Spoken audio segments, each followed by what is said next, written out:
Good morning, my lovelies, and welcome to quite an overcast and nippy Monday morning. I hope you're all well. Well, we're about halfway through the middle of September already. Not long now until my bon. Next Wednesday, I do believe.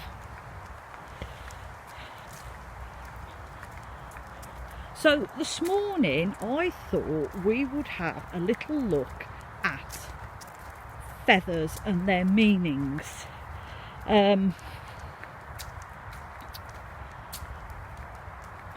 Feathers play quite a big part in people's lives.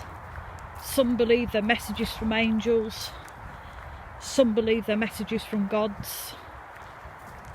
Some believe they're messages from loved ones that have passed over. And you can go out and you'll find feathers. No problem at all. You'll find a feather on the ground somewhere. It's when you're sat somewhere alone and one appears out of nowhere and you think, where the hell has that come from?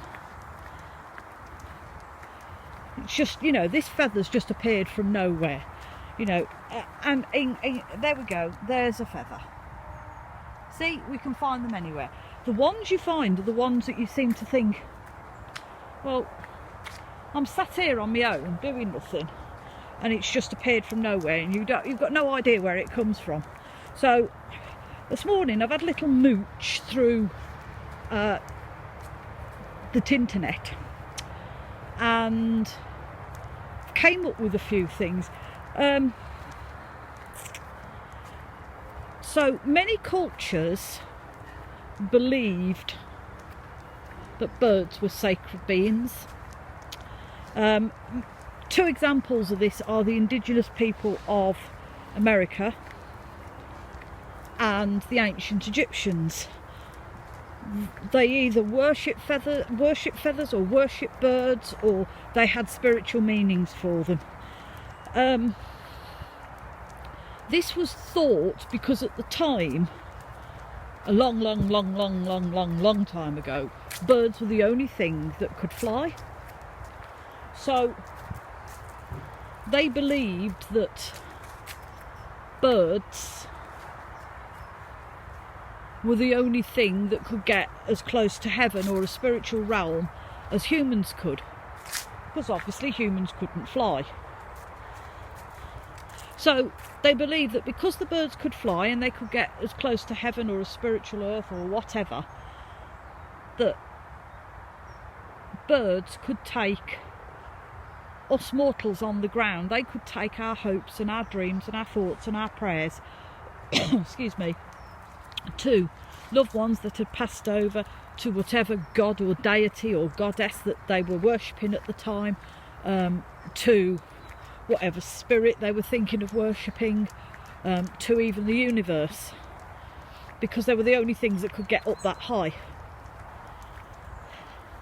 And I suppose over time they'd found feathers like we do when we're out and about and doing our own thing or in unusual places, and they must have thought that if that feather had been dropped there, left there, placed there, then maybe it was a message from spirit, gods, loved ones, whatever.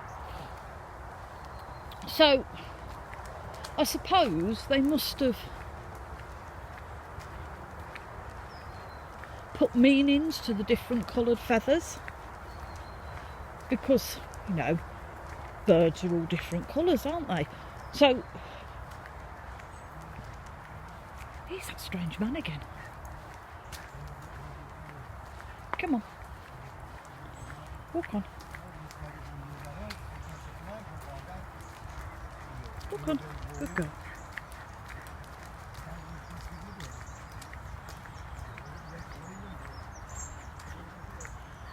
So whenever they found a feather in an unusual place,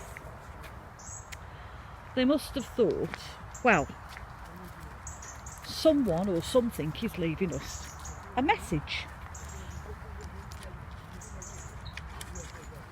excuse me while I pick something up.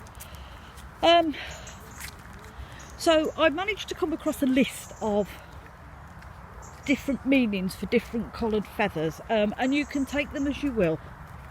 Some people believe quite strongly in them, and other people just pass them off.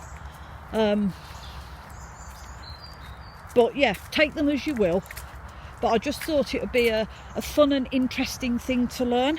So, white feathers are considered faith, protection, spirit is around you, or a loved one is watching over you. Pink ones, pink feathers, mean love.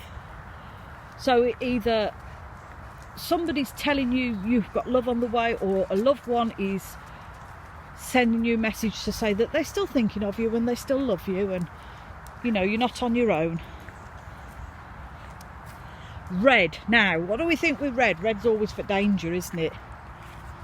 So, red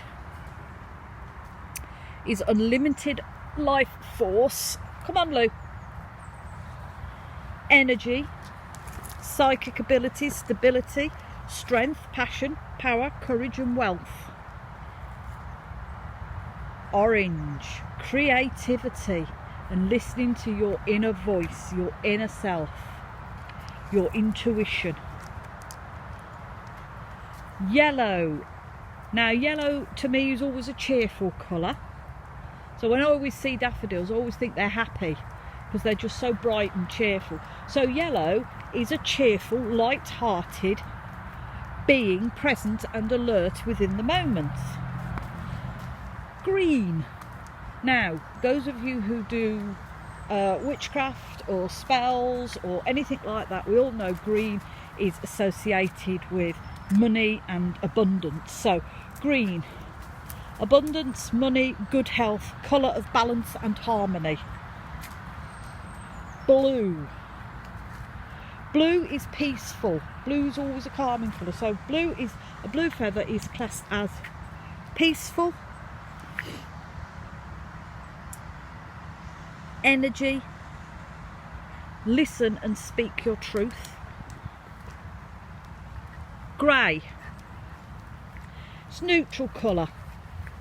It's either here or there. It's a yes and no feather. But it also does mean to seek the answer from within. So if you're stuck on something and you can't get a straight answer, and this feather appears and it's saying, well, nobody from the outside is going to help you, you need to go inside and seek your answer. Brown, like the earth, it's grounding. It's a grounding feather. So you need to connect with the earth, with nature, with Mother Nature, and you also need to be present within. So, like we all say, if you're feeling a bit spiritually unbalanced, then stand barefoot on soil and ground yourself. So a brown feather is grounding. Black, a black feather is classed as a protection feather. So if you're worrying about something and you're not happy, then a black feather is considered protection, and that you're not alone, and someone or something will help you sort your problem out. Purple ones. You don't see purple feathers very often. Not here in the UK, we don't. They are considered being on the right spiritual path, continuing with your studies and learn, and you'll be going somewhere with those. So yes, lovely. So there you go. There's a few little things about feathers. I mean, just standing here, we've got feathers. We've got one there, we've got one there, we've got one there. So the next time you see a feather in an unusual place, it's always probably worthwhile to look into it and think, well, who's sending me a message? Who wants me to know anything? So lovelies, we are going to go home now for a cup of tea and maybe a spot of breakfast. So As always, lovelies, look after yourselves. Please be kind to one another, because you don't know what that other person is going through. And as always, have a very blessed Monday, a brilliant start to the week, and I'm sending you much love and many blessings.